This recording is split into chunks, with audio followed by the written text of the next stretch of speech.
Welcome back, everyone. On this channel, I give practical tips and advice and foundational knowledge to help regular people with busy lives get healthy and get stronger and in better shape. So if that sounds interesting to you, please like and subscribe so you can catch more videos. Anyhow, onto the video. Today I did an arm workout, an ab workout. Now, usually I do a push-pull split, in which case my arms would be coupled together with my chest and back, which is a lot of compound push and pull exercises. But in this situation yesterday, I didn't have enough time to do my full upper workout, so I really focused on just the big compound movement, so it was mostly just chest and back. So I bumped my arms to today, and normally today would be a leg day, so today would have been arms and legs. But because I'm going to play basketball with some friends tomorrow, I am not doing legs. Because last time I did leg day before trying to play basketball, it was not pretty. So today I just did arms and abs, and this video is going to be a little different. It's just going to be me showing you what I did for my arms and abs, which exercises I did, and maybe a little bit of commentary along the way. So before my working sets, I start with a few sets of warm-ups, which I forgot to record. But essentially what I do is I just pick a very light weight, right? And I do a set of about 8 or 10 reps of a very light weight. Then I go up to a medium weight, and I do maybe about 6 reps of that, right, of the exercise I'm going to do. Then I go to a weight that's pretty close to my working weight and do just about 3 reps. And the purpose of this is just to get those muscles that you're about to use warmed up and used to that motion you're about to do versus jumping straight into your working sets. So I did a few warm-up sets of curls and a few warm-up sets of skull crushers, right? Light, medium, and then probably about 80% of full working weight for only about 3 reps. And that was the warm-up I did before getting into this workout. So I started with incline curls, which are a great bicep exercise, right? The inclined body position puts your elbow behind your body, and that gives your bicep a little bit more stretch, which helps you get a little bit more bias in on the long head. But all in all, if you're just a regular person, you're not really pay that much attention to whether you're biasing long or short. You just want to get a good overall elbow flexion exercise, and the incline bicep curl is a great one. So I'm supersetting my biceps and my tricep exercises. So after my set of incline curls, I switched to a skull crusher exercise with a slight incline as well. And the reason I do a slight incline is just because my shoulder mobility isn't the greatest, and the incline just feels a bit more comfortable for me. I don't get my torso or my back stretched out as far. It's easier to maintain that, and it's just more comfortable positioning for me. I still have my elbows raised above, giving me a good stretch in my triceps. So you can do them flat, that's completely fine. I personally just prefer a slight incline, just because of my own shoulder mobility, and it just feels more comfortable for me. I mentioned I was doing a superset, but actually I was doing a bit more of a circuit because I was doing my ab exercise as well. So after my incline curls and my skull crushers, I did a cable ab crunch. So my focus here really is to just try to flex my spine, which is basically curling my spine and bringing my rib cage down towards my hips. So I'm not really trying to use my hips to lower my overall torso to get that weight down. I'm really just trying to crunch my rib cage towards my hips in this exercise. After the cable ab crunch, I took a little bit of a break, about 2.5 minutes, and then I started my circuit again, back to incline curls. This time I made a mistake though, and I set the bench a little bit lower than I did on the previous set. So it was a bit more challenging, and I got less reps out, so it's probably not the most accurate tracking set because the parameters were a little bit different than the first set.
After finishing that second round of those 3 exercises, I went on to my next bicep exercise, and this is going to be the preacher curl.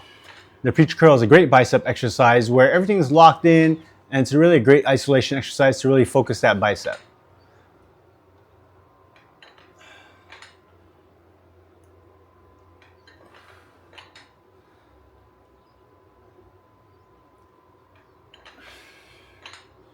Here's another example of me really working hard on that last rep, which is really going to failure, and that's where your muscle gets the most stimulation and the most growth.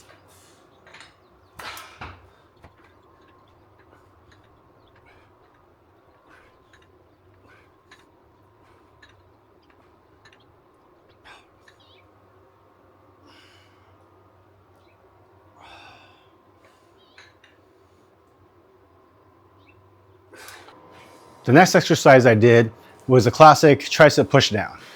Now it's true that unilateral tricep extension is probably a little bit more optimized. You'll get a little bit more range of motion. But classic bar tricep pushdown is still a great exercise. Sometimes you just want to mix it up, and this is what I wanted to do this time.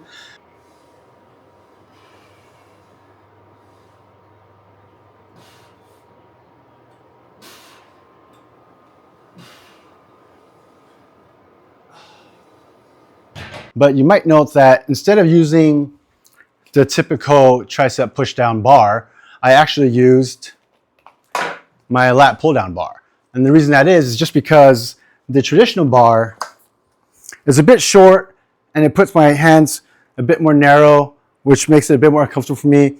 It doesn't allow me to get the extension I want to get because my hand positions are locked in closer to my elbow positions. With the lat pull down bar, it gives me much greater range of choice for where I place my hands. And I like to place my hands at shoulder width apart so I line up with my elbows so I get that nice full elbow hinge motion. My ab exercise for the second circuit is a reverse crunch. Right? Maybe someday I'll get to doing a dragon flag, but I'm not there yet. So for now, reverse crunch is what I'm working, and it's working great for me.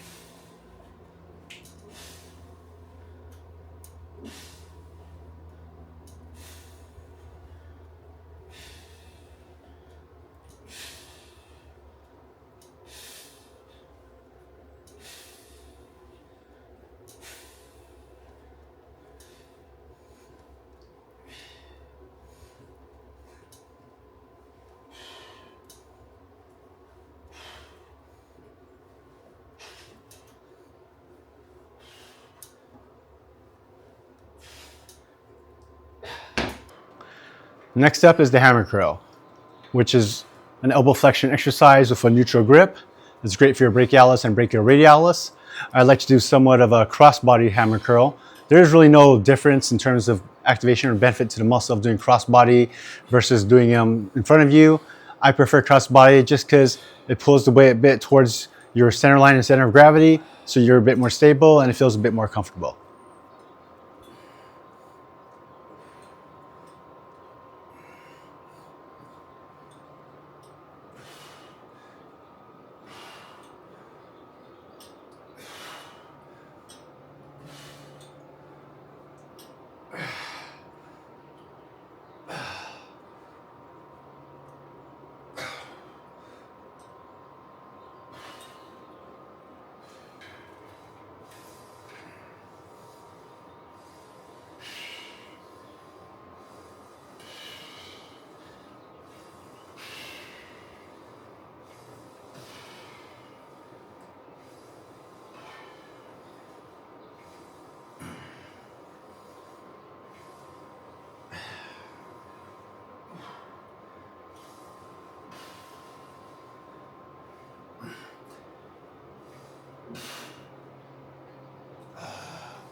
Lastly, I did a set of reverse curls, which is another elbow flexion exercise, but this one really focuses on your brachioradialis muscles, which is in your forearm.